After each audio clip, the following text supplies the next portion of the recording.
میرے حبیب کریم علیہ السلام نے جس عورت کو پسند کیا، جس عورت کی تعریف کی، جس عورت کی بابت میرے نبی نے ارشاد فرمایا، وہ بڑے خوبصورت لفظ ہیں، صاحب احکام القرآن نے لکھے ہیں۔ میرے حبیب پاک نے صحابہ کی محفل سجائی، مجمع کھچا کھچ مسجد بھر گئی۔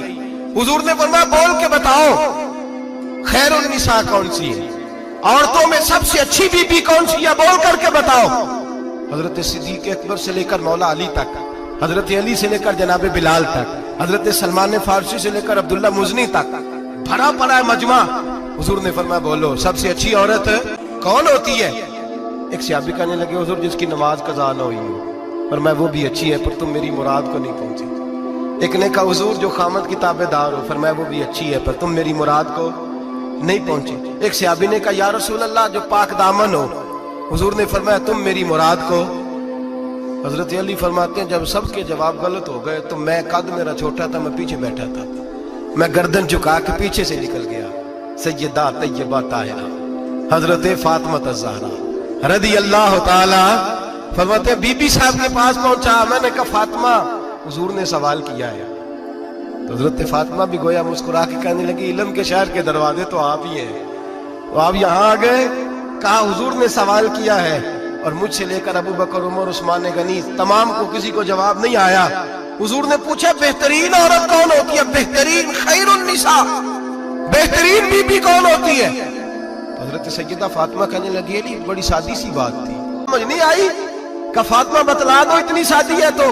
حضرت فاطمہ کہنے لگی سب سے بہترین عورت وہ ہوتی ہے نہ کبھی غیر محرم نے وہ بی بی دیکھی ہو۔ اگلے جملے بھی یاد رکھنے، اور فرمایا نہ اس بی بی نے کبھی کوئی غیر محرم دیکھا ہو۔ صرف مرد پہ پابندی نہیں کہ وہ عورت نہ دیکھے، فرمایا عورت پہ بھی پابندی ہے کہ وہ بھی غیر محرم کا چہرہ نہ دیکھے۔ فرمایا بی بی نے بھی غیر محرم نہ دیکھا ہو، وہ خیر النساء ہے، وہ سب سے اعلیٰ۔ حضرت علی کہتے میں جھٹ سے آیا، پیچھے بیٹھا، بات ابھی جاری تھی، میں نے ہاتھ کھڑا کر دیا، میں نے کہا حضور میں بتاؤں؟ نبی پاک نے فرمایا بتلاؤ۔ تو کہتے میں نے کہا حضور بہترین بی بی وہ ہوتی ہے جس نے نہ کبھی غیر محرم دیکھا ہو اور نہ غیر محرم نے کبھی اسے دیکھا ہو۔ علی فرماتے ہیں میں نے جواب دیا تو میرے رسول کی آنکھوں میں آنسو آ گئے، حضور روئے اور فرماتے ہنستے مسکراتے اچانک صحابہ کے آنسو برسنے لگے، مجمع پہ کیف سا طاری ہو گیا، آنکھیں برسنے لگی۔ ہم لوگ حضور کے رونے پر سکتے میں آ گئے، نظر اٹھائی تو جواب تو میں نے دیا تھا، تعریف میری ہونی چاہیے تھی، شاباش مجھے ملنی چاہیے تھی۔ میرے حبیب نے رو کے آنسو پوچھ کے فرمایا میں تمہیں کہتا نہیں الفاطمہ تو بدعۃ منی، فاطمہ واقعی میرے جگر کا ٹکڑا ہے، فاطمہ میرے وجود کا حصہ ہے، میں تمہیں کہتا نہیں رہتا۔ کہا فاطمہ میرے جگر کا ٹکڑا ہے۔ حضرت علی فرماتے ہیں صحابہ میری طرف دیکھنے لگے اور کہنے لگے علی جواب تو دے، شاباش بی بی صاحبہ کو ملے۔ تو کہتے ہیں میں نے کہا حضور روئے ہیں تو آنسو میرے بھی چھلک ہی پڑے ہیں۔ فرمانے لگے لفظ میرے ہیں پر سوچ اس بیٹی کے ہے جس کی تربیت محمد عربی نے فرمائی ہے۔ فرمایا جملے میرے ہیں میں بیان کر رہا ہوں لیکن پیچھے سوچ اس نور والی بیٹی کی ہے جس کو اپنے گھر کے اندر رہ کے آنگن میں رکھ کے رسول پاک نے پرورش فرمائی۔ حضرت فاطمہ فرماتی ہیں حضرت علی میرے پاس دوڑے آئے اور کہنے لگے فاطمہ چل مسجد، پتہ نہیں حضور کو کیا ہو گیا۔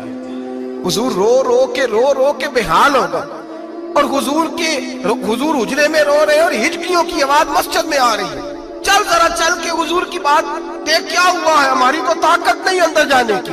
سیدہ طیبہ طاہرہ حضرت فاطمہ جھٹ سے پردہ اوڑا، حاضر خدمت ہوئی، اندر گئیں، کہتے ہیں حضور کے کندھے پہ ہاتھ رکھا تو محبوب بیٹی کے ہاتھ کی ٹھنڈک محسوس کی، سر سجدے سے اٹھایا، فرمایا فاطمہ آ گئی ہو؟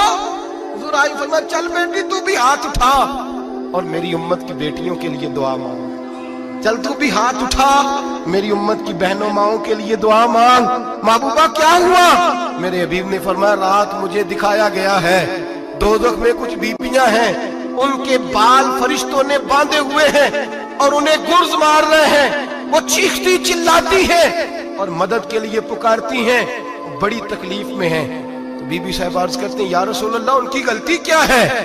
تو میرے نبی نے فرمایا وہ باریک دوپٹہ اوڑھتی تھی، وہ باریک دوپٹہ اوڑھتی تھی، ان کے بال چمکتے تھے، غیر محرموں کی نظر پڑتی تھی، انہیں دوزخ میں سزا ملے گی، وہ چلائیں گی چیخیں گی، ان کی مدد کو کوئی نہیں پہنچے گا، چل تو ہاتھ اٹھا دعا مانگ۔ حضرت فاطمہ امت کو پیغام دیتی ہیں پردہ اوڑھ دو، حجاب میں آ جاؤ، اپنے آپ کو رسول اللہ کی بارگاہ میں جھکا دو،